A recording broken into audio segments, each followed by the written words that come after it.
Setembro, como eu falei, gente, é o mês batista de missões. É o mês que os batistas escolheram para celebrar as missões mundiais. E em homenagem ao mês de missões, nada melhor do que a gente lembrar a nossa maior missão, né? Com certeza, eu quero acreditar que você sabe qual é a sua maior missão. Então fale para a pessoa aí perto de você, para a pessoa aí à sua direita, qual é a sua maior missão, qual é a sua, vou dar uma pista melhor, grande comissão, qual é? E aí, quem sabe me dizer qual é a sua maior missão, sua grande comissão? Exatamente, irmão, ide por todo mundo pregar o evangelho a toda criatura, está lá em Marcos 16 e 15. Se você não sabia até hoje qual a grande missão da sua vida, se você é cristão, sua missão é isso que Lucas está fazendo. Com o cara do Uber, no intervalo bíblico, ele me disse que está fazendo com a família dele, e o tio dele também, que se eu não me engano ele não é evangélico, e ele está volta e meia ligando para o tio, e aí? E o tio está pedindo para o Lucas sair da cola dele, só que Lucas está que nem aquele bichinho agarradinho. Quem é do tempo do bichinho agarradinho, lembra? Lucas não sai da cola do tio, porque ele prefere que o tio fique aperreado com ele agora, mas na glória fique muito feliz do que o contrário. Então, eu tenho estimulado o Lucas a não sair do pé do tio, falando em tempo e fora de tempo. Lembra disso? É tempo, ou seja, é para a gente ser incômodo mesmo. E pense no incômodo bom. Tem incômodos que são bons, que são para um bom resultado. Gente, em todo lugar, onde você estiver, a todo lugar que você for, perto ou longe, como falou nossa missionária Karina, semeie a semente do Evangelho de Jesus, com palavras, com seu exemplo. Isso é fazer missões, meu irmão. Só o exemplo não serve, porque com seu exemplo as pessoas não conseguem chegar à conclusão de que existe um Redentor, um perdoador de pecados, uma esperança futura no céu, milênio, nada disso as pessoas conseguem, não dá para chegar a essa conclusão, a não ser que você fale com palavras, seu exemplo confirma o que você falar, porque a fé vem pelo ouvir a palavra de Deus. Eu gosto muito dos escritos de Santo Agostinho, mas eu não concordo muito com a frase dele, pregue, se possível, use palavras. Não, a gente precisa usar palavras. O fruto do cristão, lembre-se, é outro cristão. Vamos repetir, o fruto do cristão? É outro cristão. Sou cristão sozinho, já garanti minha salvação, vou para o céu. Não, não é bem assim. O fruto do cristão é outro cristão. Se você é ovelha, ovelha gera ovelha. Mas o grande problema é que às vezes a gente não se sente preparado para falar de Jesus para as pessoas. Não precisa levantar a mão, mas a pergunta é retórica. Você se identifica? Você já sentiu, assim, dificuldade de falar para as pessoas sobre Jesus? Pior ainda, em tempos tão difíceis como os nossos, porque está mais difícil do que nunca de falar de Jesus. Em todo lugar, oficialmente, há perseguição. Se não chegou na sua casa ainda, vai chegar. Se não chegou até você, vai chegar. Mas aqueles países onde não há perseguição física, há perseguição ideológica, já chegou no Brasil. Então a pergunta que não quer calar, e também o tema da mensagem de Deus para você nesta noite é: do que a gente precisa, vai aparecer no telão, para cumprir a nossa missão em tempos difíceis. Não é só cumprir a nossa missão, não é só o que a gente precisa para cumprir a nossa missão, mas em tempos difíceis como os nossos. Se você acha, ou se você tem a impressão de que a coisa está muito maravilhosa, que você está vivendo uma temporada sensacional nesse país que mais parece a Disney, aí eu vou achar que você está iludido, para dizer o de menos. Abra sua Bíblia comigo no livro de Isaías, capítulo 6. Isaías, capítulo 6, versão ARA, Almeida Revista Atualizada. A gente vai ler do verso 1 ao verso 8, tá? Se você não tem a sua Bíblia aí com você, você pode acompanhar aqui do telão. O pessoal já colocou aí no telão. Isaías é fácil de achar, está aí mais ou menos no meio da Bíblia. Quem achou diz amém? Se você não achou, acompanhe aí do telão. Redobre a sua atenção para escutar com o seu coração que diz a santa e abençoada palavra de Deus. No ano da morte do rei Uzias, eu vi o Senhor, diga aí, gente. Eu vi o Senhor assentado sobre um alto e sublime trono, e as abas das suas vestes enchiam o templo. Serafins estavam por cima dele, cada um tinha 6 asas, com 2 cobria o rosto, com 2 cobria os pés, e com 2 voava. e clamavam uns para os outros, dizendo: Santo, Santo, Santo é o Senhor dos exércitos, e toda a terra está cheia da sua glória. As abas do limiar se moveram uma voz do que clamava, e a casa se encheu de fumaça. Então disse eu: ai, ai de mim! Eu estou perdido, porque sou homem de lábios impuros. Habito no meio de um povo de impuros lábios, e os meus olhos viram o Rei, o Senhor dos exércitos. Então um dos serafins voou para mim, trazendo na mão uma brasa viva, que tirara do altar com uma tenaz. Com a brasa tocou a minha boca e disse: eis que ela tocou os teus lábios, e a tua iniquidade foi tirada, e perdoado o teu pecado. Depois disso, ouvi a voz do Senhor que dizia: a quem? A quem enviarei? E quem há de ir por nós? Disse eu. Escute isso com seu coração, irmão. Disse eu: eis-me aqui. Envia-me a mim. Envia-me a mim. O verso 1 menciona a morte do rei Uzias. Talvez alguns de vocês lembrem desse rei. Ao contrário de muitos outros reis de Israel, Uzias pode ser considerado um rei bom, coisa rara em Israel, hein? Ele nunca se afastou completamente da adoração verdadeira a Deus, só que inebriado, fascinado pelo sucesso como rei, Uzias comete um erro. O erro de entrar na câmara de incenso do templo, onde Deus permitia que entrasse somente os sacerdotes, isso mesmo, oficiantes. Por ter feito isso, Deus pune Uzias, quem lembra? Com lepra. Lepra até a morte. Desobediência a Deus, gente, escute isso. Desobediência a Deus, tanto antigamente quanto hoje e amanhã e depois de amanhã, e quando existir mundo, enquanto existir mundo, desobediência a Deus é coisa séria. Então fale para a pessoa aí perto de você: cuidado, desobediência a Deus é coisa séria.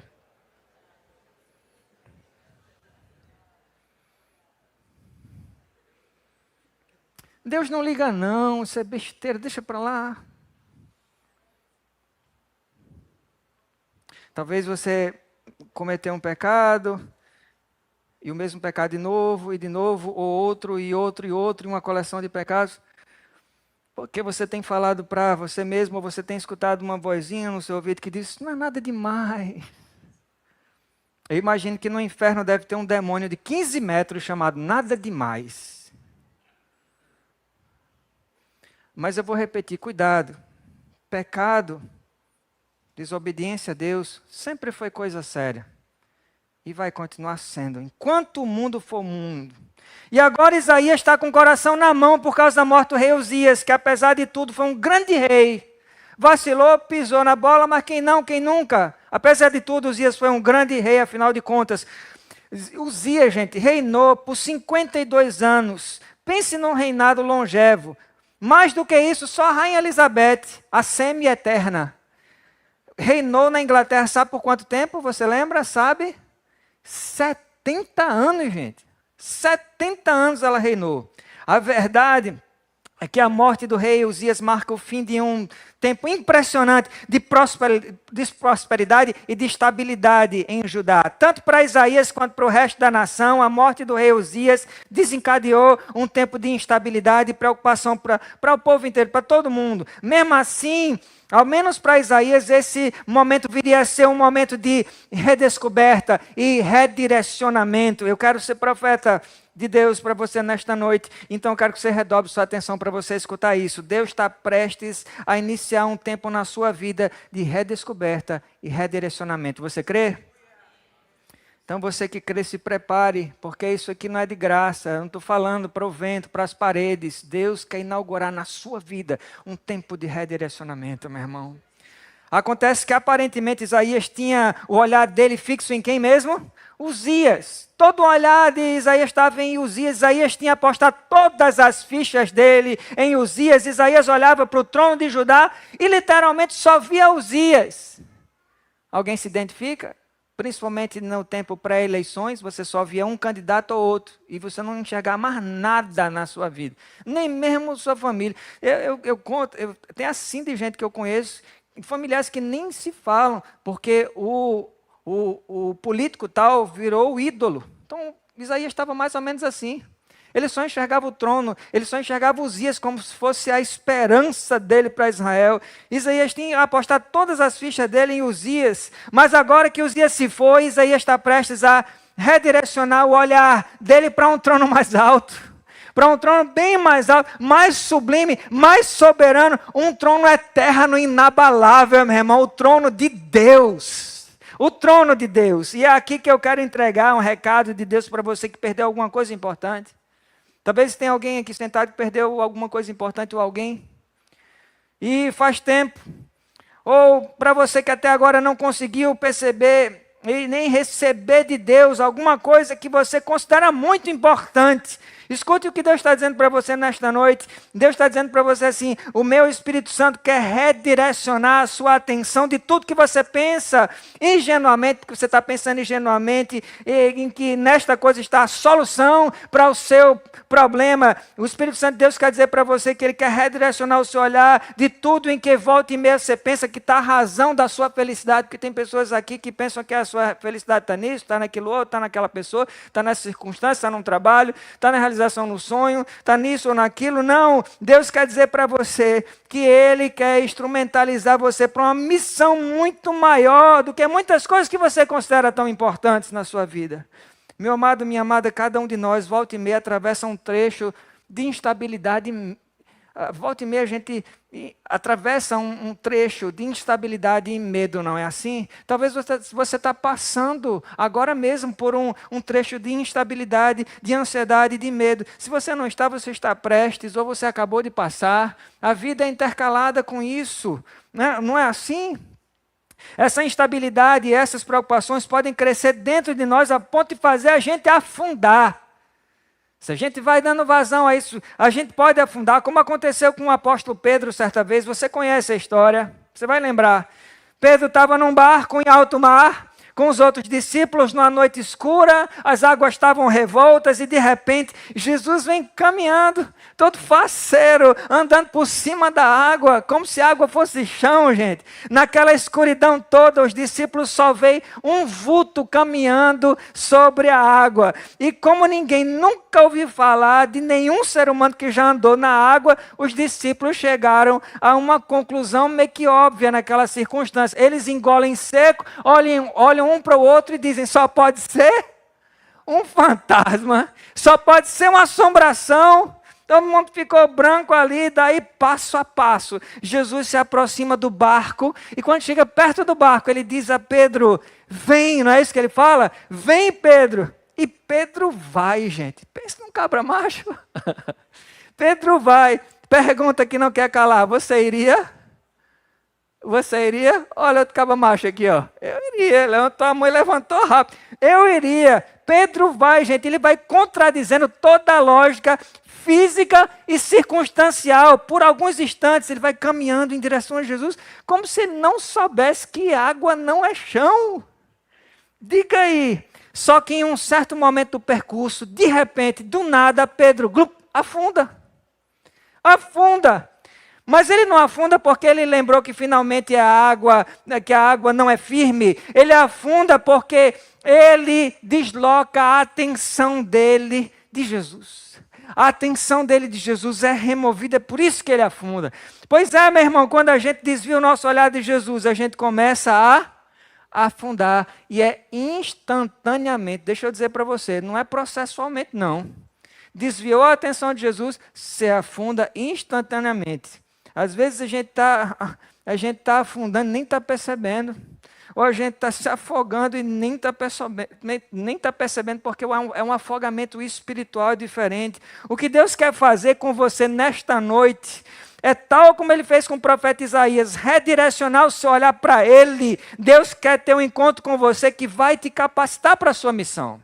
Especialmente você que anda achando que não tem capacidade e que não está capacitado a realizar a missão que Deus chamou você para fazer. Somente Deus pode nos dar o que é necessário para que a gente consiga cumprir a nossa missão.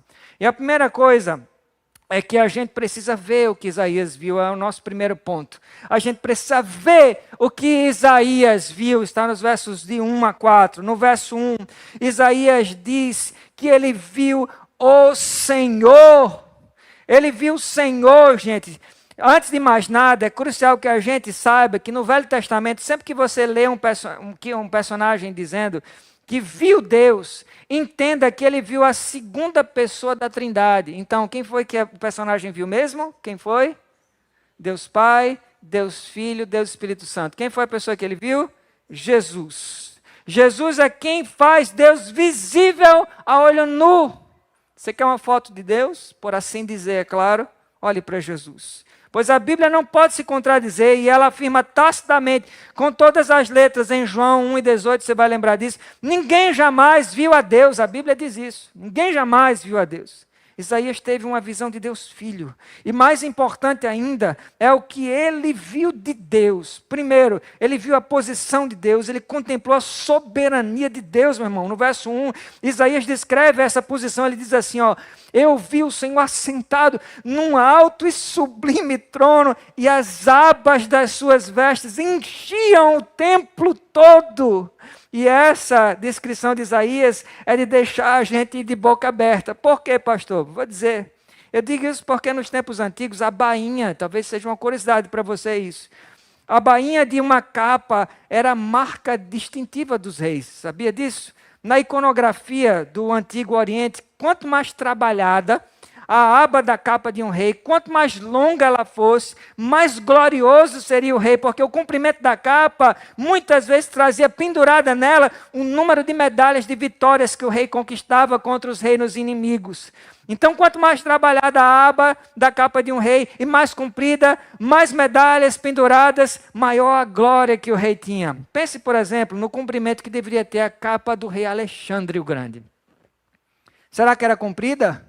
Seguindo essa lógica aqui, devia ser muito comprida, você concorda? Muito comprida. Como conquistador macedônico, ele construiu, com somente 30 e poucos anos de idade, o maior império dos dias dele. Com 32 anos, ele já tinha conquistado, escuta aí, todo o império, numa campanha militar que durou 12 anos e que levou o exército dele cerca de 15 mil quilômetros de distância da Macedônia até o rio Indo, na Índia, gente. Conta-se que um certo dia, enquanto Alexandre ele contemplava o império dele, ele chorou, feito um bezerro desmamado, chorou muito mesmo, chorou valendo, porque ele não tinha mais o que conquistar. Já pensou? Foi por isso que ele chorou. O reino de Alexandre era muito extenso, mas era finito. Se acabava, tinha limite. O trono de Alexandre era alto, muito alto, mas era humano. A capa de Alexandre era longa, mas não se alongava tanto assim. As abas que Isaías viu não foram de uma capa de um rei qualquer. Preciso que você entenda isso quando você faz essa leitura. Você precisa entender isso, você precisa ter esse olhar quando você está lendo aqui. A capa que Isaías viu era tão longa que enchia os 4 cantos de um templo inteiro, gente. Era uma capa que colecionava tantas vitórias que não se podia contar. Quantas? Milhares, milhões. A capa que Isaías viu era um manto de glória. Essa capa que ele viu, a capa que Isaías viu, é o manto daquele que vai vir cavalgando sobre as nuvens num cavalo branco, gente. Foi essa capa que ele viu, a capa que Isaías viu, é o manto do Rei da Glória, tingido com o próprio sangue dele vertido na cruz do Calvário. E nesse manto, escute isso, abaixo logo da cintura está escrito assim, ó, Rei dos Reis, Senhor dos Senhores. É isso que está escrito nesse manto, meu irmão. Não tem como Isaías ter visto isso aqui, essa cena, e ter pensado, e não ter pensado. Não é possível. Ele tem que ter pensado. O Senhor é glorificado acima de todos os tronos da terra. Ele está no controle de tudo. Essa é a conclusão óbvia de quem tem uma visão dessa. É isso que Isaías quis dizer com a expressão alto e sublime trono. Se você nunca pensou nisso, então leve esse pensamento para casa. A segunda coisa que Isaías viu foi a personalidade de Deus. Isaías viu que os seres angelicais, eles repetiam para Deus 3 vezes o que mesmo? Santo, Santo, Santo. É o que a hermenêutica ou a ciência da interpretação bíblica chama de triságio. Isso é uma curiosidade bíblica muito interessante, esse triságio. Por quê, pastor? Porque não existe superlativo em hebraico, sabia?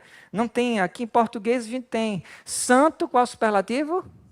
Santíssimo. Mas não existe superlativo em hebraico. Então, então a única forma de Isaías retratar a infinitude e a perfeição da santidade de Deus é repetindo a palavra santo 3 vezes. O número 3 na Bíblia simboliza perfeição e unidade, pasmem. Essa é a única tríade que aparece no Antigo Testamento e ela é usada para a arrepiante santidade do Senhor, que é santo, santo e santo. É isso que os serafins repetem incansavelmente pelos séculos e séculos. 3 vezes aqui é só metafórico, porque eles repetem o tempo inteiro, pelos séculos e séculos, santo, santo, santo, santo, santo. Eles nunca param, gente, nem para molhar a garganta. Você consegue entender isso? Eles nunca param para tomar um cafezinho, eles não se levantam para descansar o joelho, não. Nem para ir no banheiro, eles não param para checar o zap. Eles não param para nada, está doido, eles não querem perder nenhum segundo. Nenhum segundo eles estão diante da face do Senhor. Você pararia? Meu irmão, o que pode ser melhor, o que é mais importante nessa vida, o que pode preencher mais o coração de qualquer ser humano, de qualquer anjo, de qualquer criatura, do que estar na presença manifesta de Deus e repetir, somente repetir, santo, santo, santo, santo, santificado seja o Senhor para sempre. Meu amado, redobre a sua atenção para você escutar isso. Qualquer um pode ser acusado de idolatria, se der mais atenção a outra coisa que não a Deus. Qualquer um. Mas ninguém pode ser acusado de idolatria por excesso de amor e de admiração a Deus. Você nunca pode amar demais o Senhor e admirá-lo demais e ser acusado de idolatria. Aqui cabe uma pergunta que não quer calar. Qual foi a última vez que você se flagrou totalmente boquiaberto, assistindo na sua mente um vislumbre da glória de Deus, e o seu coração acelerou, sabe? E as lágrimas espontâneas começaram a cair do seu rosto, e de repente você se viu repetindo uma oração só de uma palavra: santo, santo, santo, santo, santo. Você não falava mais nada, só isso. Só isso. Qual foi a última vez que aconteceu isso com você, meu irmão, minha irmã? Vou mudar a pergunta. Será que aconteceu isso? Será que você tem essa história para contar? Em toda a caminhada da sua vida cristã, você já experimentou alguma vez isso? Agora repare um detalhe curioso aqui nessa cena do nosso texto. Mesmo os anjos, criaturas completamente puras, seres sem nenhum pecado, eles não se atrevem a olhar diretamente para a santidade de Deus. Você reparou isso? Porque eles têm 2 asas como? Cobrindo os olhos. Isso porque olhar diretamente para Deus, a não ser em uma visão, como é o caso do profeta Isaías aqui, seria o mesmo que tentar olhar diretamente para o sol. É impossível. É impossível. Por isso os serafins, eles cobrem os olhos com 2 das asas deles, e eles também cobrem os pés em respeito à perfeição da santidade do Senhor da glória. Deus é mais santo que os filhos remidos dele, ele é mais santo que os anjos, por isso que ele é santo, santo, santo. 3 vezes santo.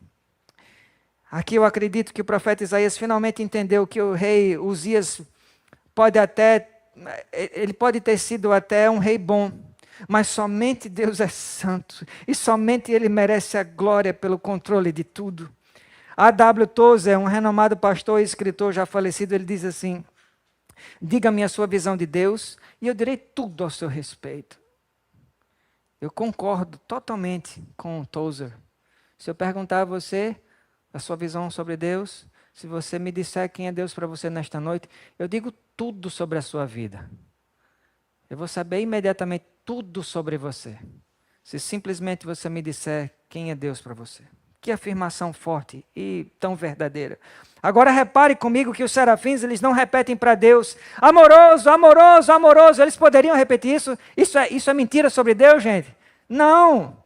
Mas por que é? Você já parou para pensar nisso? Por que eles não repetem amoroso, amoroso, amoroso? Por que eles não repetem poderoso, poderoso, poderoso? Seria verdade sobre Deus? Sim, ele é poderoso, poderoso, poderoso, mas por que eles escolheram não repetir isso? Por que será? Alguém pode perguntar. Então, se prepare para escutar isso. É porque apesar de Deus ser amoroso, amoroso, amoroso, poderoso, poderoso, poderoso e tantas outras coisas, misericordioso, misericordioso, misericordioso, isso sem limites, se tem uma coisa que a gente precisa lembrar, é que a característica primais de Deus é santidade. Imagine se Deus fosse somente poderoso, mas não santo. O que é que poderia acontecer? Eu vou dizer para você, isso quer dizer que ele poderia usar o poder dele de forma injusta com as criaturas dele. Não é? E se ele fosse totalmente amoroso, fosse o contrário, mas não santo e justo, no fim de tudo, ele poderia acabar mandando todo mundo para o céu. Não importa qual tipo de atrocidades que qualquer um tivesse cometido nessa vida, inclusive o diabo. Todo mundo para o céu, faça o que você quiser, pinte o sete aqui na terra, pinte miséria e todo mundo acaba no céu. Porque afinal de contas Deus é amoroso, amoroso, amoroso, amoroso, só amoroso. Mas não é santo.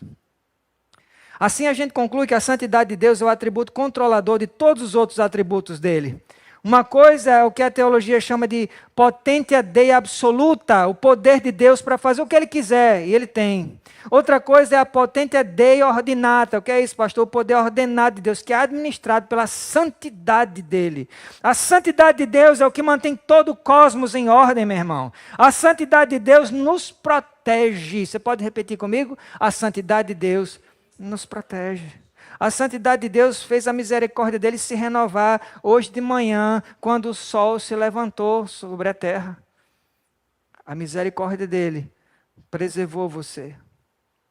Falando em santidade, para a gente se tornar apto a cumprir a nossa grande comissão, mesmo em tempos difíceis, tem outra coisa que a gente precisa, é o nosso segundo ponto, a gente precisa sentir o que Isaías sentiu. Nosso segundo ponto vai aparecer no telão, a gente precisa sentir o que Isaías sentiu. Pode repetir comigo? A gente precisa sentir o que Isaías sentiu. O que foi que Isaías sentiu, pastor? O que foi que ele sentiu? Isaías sentiu a própria condição dele diante de Deus, meu irmão.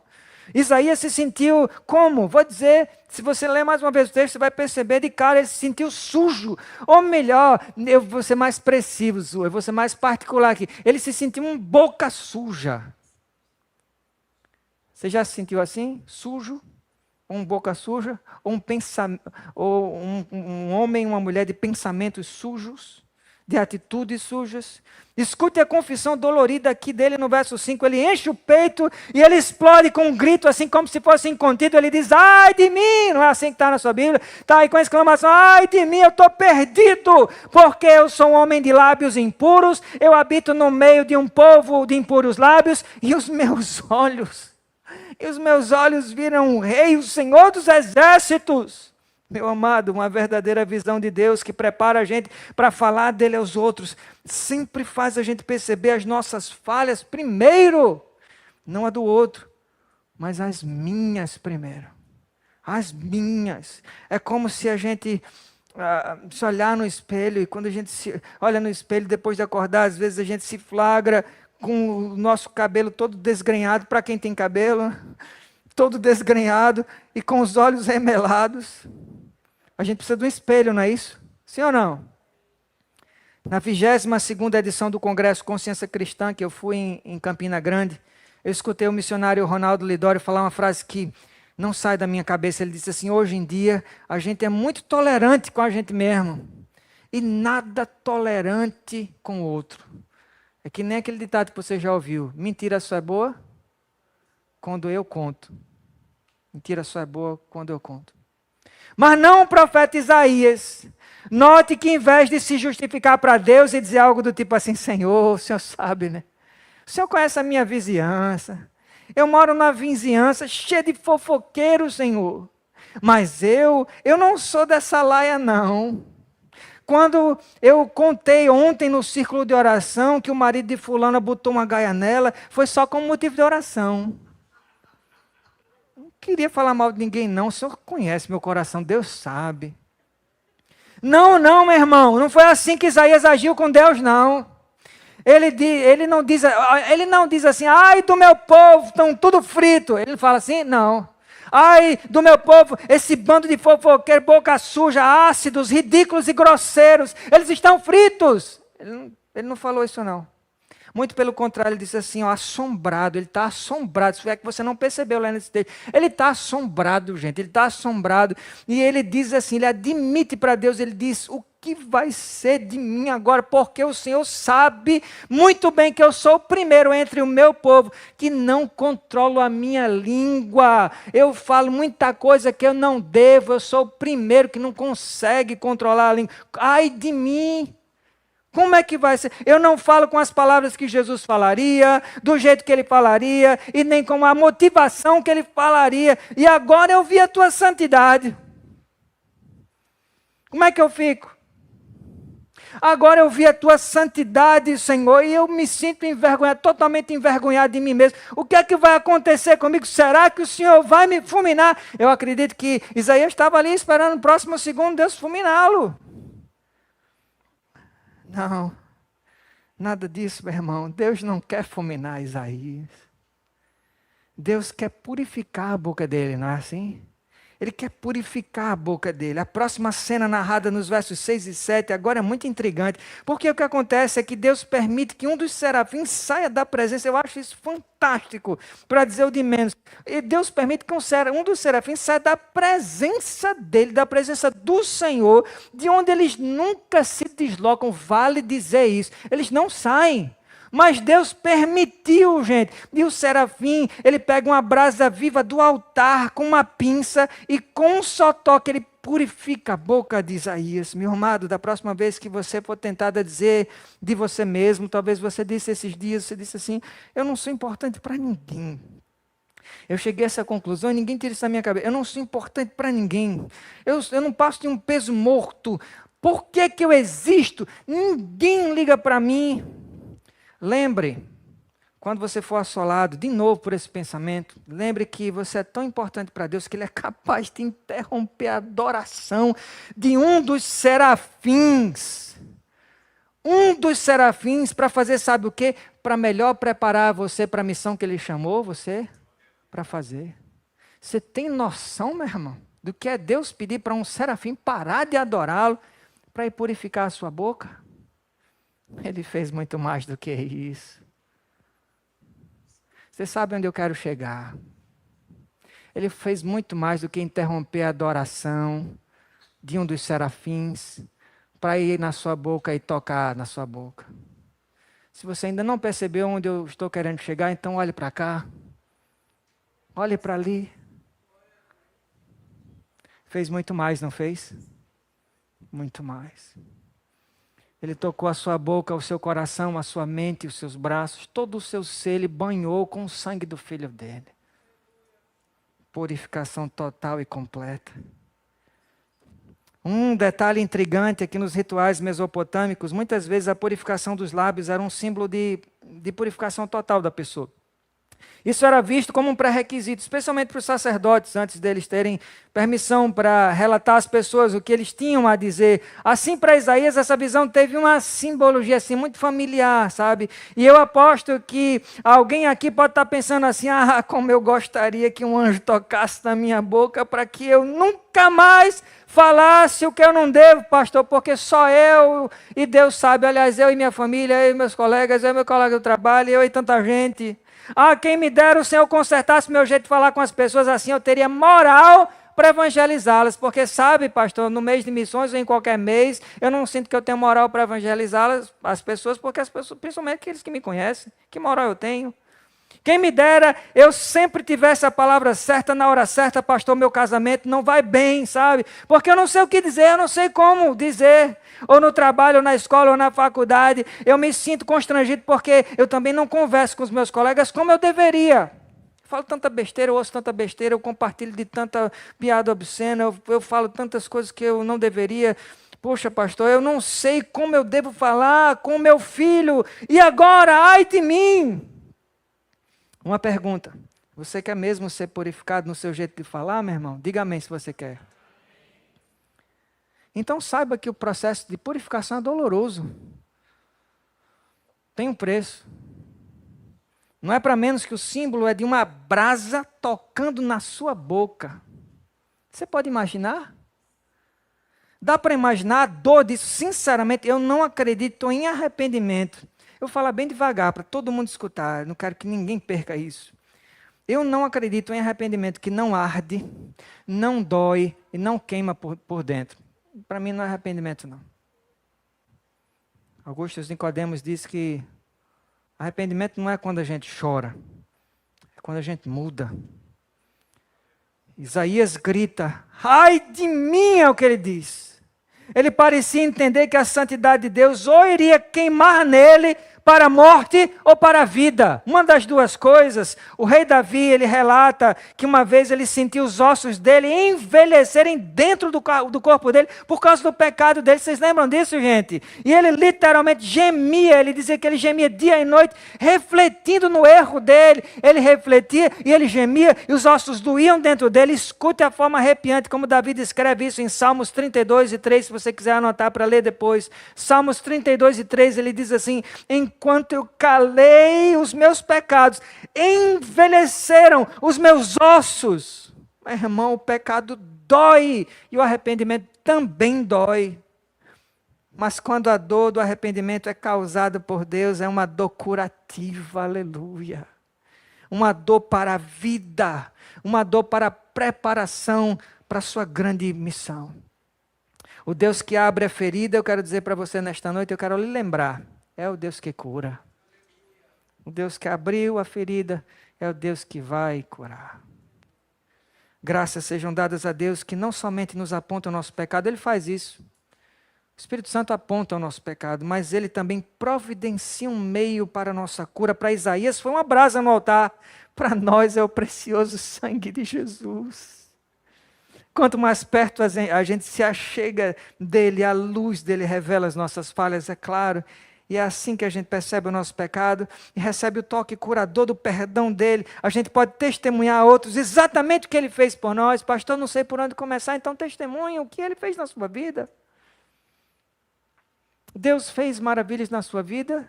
Sim ou não, meu irmão? Por que não? Por que razão você não contaria isso para outras pessoas?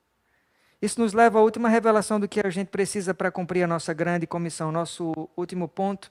Mesmo em tempos difíceis, a gente precisa dizer o que Isaías disse. Vamos repetir comigo? A gente precisa dizer o que Isaías disse. Aqui no verso 8 a gente vai ver que Deus está procurando um mensageiro apropriado. Pergunte para a pessoa à sua direita aí, quem é o mensageiro apropriado que Deus procura? Pergunte aí a pessoa que está perto de você.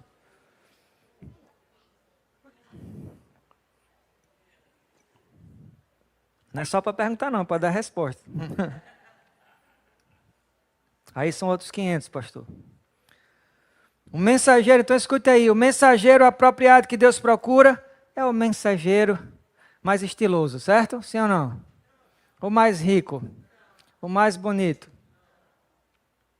o mais inteligente, o mais talentoso. Então quem é? O mais disponível. Você tem tempo para Deus? Resolvido. O mensageiro disponível. Sabe o que ele faz com o disponível? Se você é uma pessoa que está aqui e está dizendo, eu estou disponível, eis-me aqui. Então, ao disponível, ele capacita. Deus procura o mensageiro disponível. Você pode repetir comigo? Deus procura. E o disponível, ele capacita. Mais uma vez, o disponível, ele capacita. O mensageiro disponível, Deus mesmo irá preparar para realizar a grande missão de anunciar o reino dele. É isso que a gente pode ver nesse texto. Ele mesmo prepara. E quando você se prepara sozinho, você vai na sua força. E aí você dança. Dá tudo errado. Mas se você é disponível, você declara a sua dependência de Deus, Ele te capacita. O quadro no reino de Judá era bem escuro, a situação estava difícil nesses dias. Seria necessário uma pessoa preparada pelo próprio Deus, um Deus grande, porque a tarefa era grande, gente. Então, depois de ter sido preparado pelo fogo, o fogo de Deus, Isaías se disponibiliza para essa grande tarefa. No verso 8, assim que Deus pergunta a quem enviarei, ele lança a pergunta, Isaías não pensa duas vezes. Ele fala sem nenhuma hesitação, sem nenhum arrependimento. Ele diz, eis-me aqui, envia-me a mim. Eu estou aqui, Deus, para que procurar mas o senhor já achou, já encontrou. Com isso, é como se Isaías estivesse dizendo em outras palavras, o cenário não é dos melhores. A coisa no Brasil está boa. Uhum. O cenário no Brasil também não é dos melhores, não. As coisas estão difíceis, mas eu não vou ficar, como se Isaías estivesse dizendo, não vou ficar aqui combalido, me vitimizando e dizendo que não tem jeito. Eu quero fazer a diferença. Ei, está ruim, está muito ruim. Mas você quer fazer a diferença porque você é parte da solução, você sabia disso? A solução que você só vê no outro, só vê nas circunstâncias, vê em tanta coisa, você é parte dessa solução. Você se imagina como parte da solução?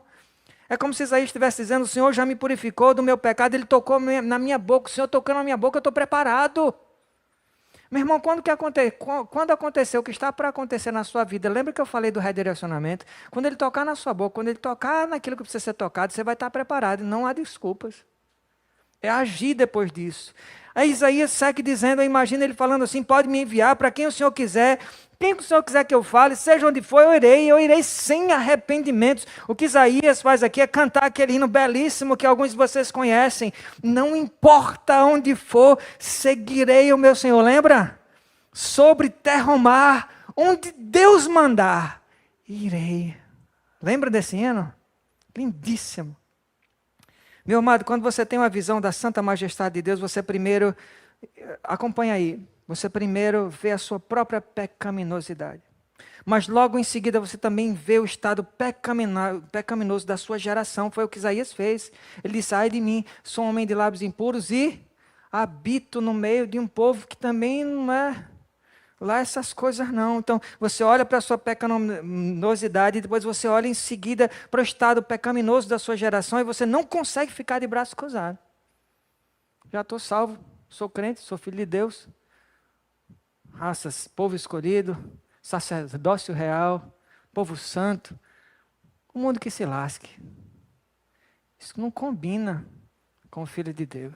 Essa indiferença, essa negligência, com o estado pútrido, essa penúria em que a gente vive ao nosso redor. Uma vez consciente do seu próprio pecado, uma vez lavado e remido pelo sangue do Cordeiro, que é o que representa a brasa no altar, aqui ou do altar, uma vez que você recebe o toque de Deus, meu irmão, você não poderia dizer senão, eis-me aqui, não tem mais o que dizer, envia-me a mim, eis-me aqui. Em 1904, William Borden, o herdeiro da companhia americana de laticínios, a Borden Dairy, estava bem ciente da herança milionária dele. Você já imaginou você recebendo uma herança milionária? O que você faria com isso? Assim que William concluiu o 2º grau, os pais dele dão para ele de presente uma viagem ao redor do mundo. Quem gostaria? Uma viagem ao redor do mundo. Muita gente, né? Só que viajar através da Ásia e o Oriente Médio gerou no coração de William uma paixão ardente pelas pessoas feridas no mundo afora, que é muita gente que sofre, mundo afora, muita gente. Daí William resolve escrever para os pais uma carta. Naquele tempo não era zap, era carta, tá, gente? E ele diz assim, ó, ele escreve assim, eu vou dedicar a minha vida para me preparar para o campo missionário, é o que ele diz. Quando ele faz essa decisão, ele escreve 2 palavras atrás da Bíblia dele, ele diz, sem reservas. Quais foram as palavras? Sem reserva. Fique com isso na mente. Quando ele se forma pela Universidade de Yale e rejeita boas propostas de trabalho, ele escreve mais 2 palavras, sem retrocesso. Quais foram as outras? E agora? Sem retrocesso. Fique com isso na sua memória. Assim que o William completa os estudos dele no seminário de Princeton, ele navega para a China para trabalhar com os muçulmanos. E ele faz uma parada primeiro no Egito para obter a preparação adicional. Mas enquanto ele estava lá, ele é acometido por uma meningite fatal e ele morre dentro de 1 mês. Talvez alguém possa dizer assim, que grande perda de tempo. Que grande perda de tempo. O cara deixa para trás uma herança milionária para morrer de meningite no outro lado do mundo. Mas se eu disser para você que, na opinião de Deus, não é perda de tempo. Na Bíblia de William, abaixo das palavras, quais foram? Sem retrocesso. William também tinha escrito, sem arrependimento. Meu irmão, a pessoa que é preparada e encorajada por Deus para falar dele aos outros, nunca se arrepende das escolhas que faz. Muito pelo contrário, a cada dia se orgulha mais. É assim com você. A cada dia você se orgulha mais da decisão que você fez pelo Senhor. Sem reservas, sem retrocesso, sem arrependimentos. Você pode dizer isso? Ou você é do time dos que dizem, poxa, desde que eu me converti, as coisas, tudo dá ruim, tudo está ruim, sabe? É tanta prova, tanta perseguição, a vida está sem saboria. Sem retrocesso, sem reservas, sem arrependimento. É assim com você, meu amado, é preciso de uma vez por todas a gente finalmente parar de lamentar a morte do rei Uzias. Há quanto tempo você está lamentando por alguma coisa? É preciso parar de olhar para trás. É preciso parar de olhar para o passado. 2018, antes da pandemia. Os anos 80. Não é bom que a gente faça isso. A Bíblia diz que a gente não deve fazer isso. É preciso parar de suspirar pelo passado e parar de dizer assim, ai que saudade quando as coisas eram desse ou daquele jeito, que a gente idealiza.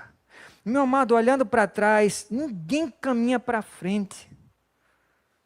Ninguém caminha para frente olhando para trás. Não dá. A gente precisa olhar para o alvo. Qual é o nosso alvo mesmo? É preciso tomar a decisão ousada do apóstolo Paulo, que ele declara em Filipenses 3, 13 e 14. Ouça o que ele diz de um jeito eletrizante, meu irmão. Filipenses 3, 13 e 14, não precisa abrir, é só escutar. Ele diz assim, irmãos, quanto a mim, eu não julgo havê-lo alcançado, mas uma coisa eu faço, esquecendo-me das coisas que para trás ficam e avançando para as que estão diante de mim, eu prossigo para o alvo, para o prêmio da soberana vocação de Deus em Cristo Jesus. Aleluia. Agora eu não posso deixar de perguntar, você tem alguma coisa que te impede que você avance na sua grande comissão de falar de Jesus para quem Deus quer te enviar? Você tem alguma coisa que te impede? Outro dia um cristão amigo meu me falou assim, pastor, eu estou dando um tempo nos meus compromissos com Deus. Já pensou? Ele me falou assim, na cara dura. Eu estou dando um tempo nos meus compromissos com Deus, porque neste momento eu estou focado nos estudos. Eu quero passar um concurso que eu vou concorrer. Faz anos que ele me falou isso. O tempo que ele disse que está dando, está durando anos. E eu me pergunto, que coisa pode ser mais importante do que o seu compromisso com Deus, meu irmão? Sua carreira, seus estudos, seus sonhos, seus prazeres. Eu nunca vi uma geração tão eu quanto a nossa geração. Uma geração hedonista que vive para o próprio umbigo, para os próprios prazeres.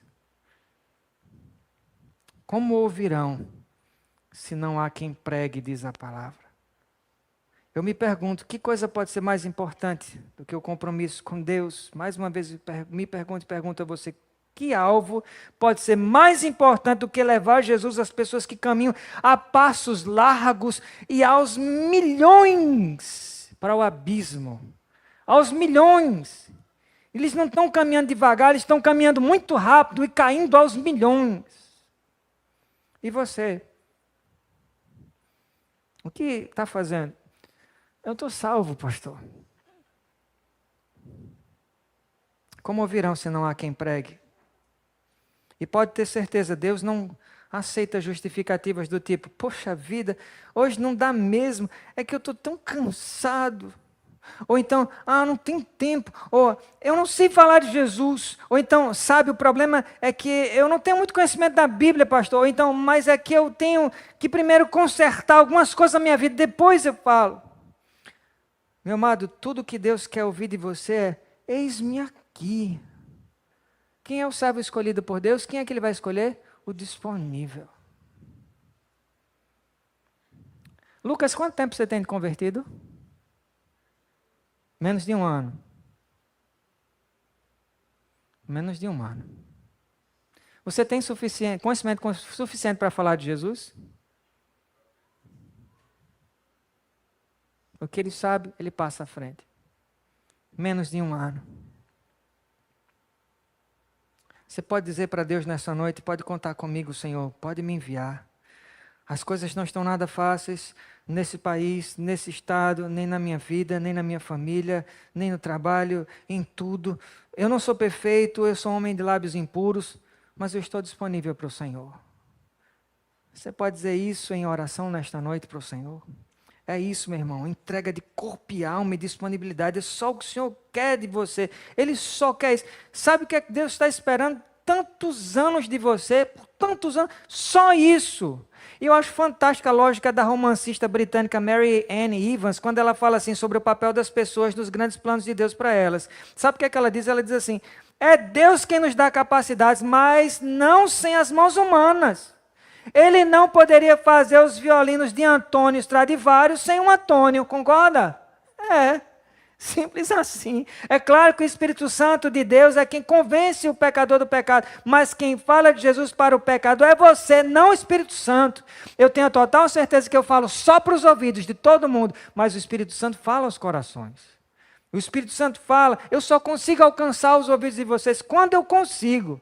Mas o Espírito Santo alcança o que eu não consigo, a espada dele é mais afiada do que uma espada de 2 gumes, ela vai direto na divisa entre a alma e o Espírito, ela discerne os pensamentos de vocês. Você precisa entender que existe um público de pecadores esperando ouvir de Jesus e que Deus não vai enviar Hernandes Dias Lopes, não, Ele vai enviar você.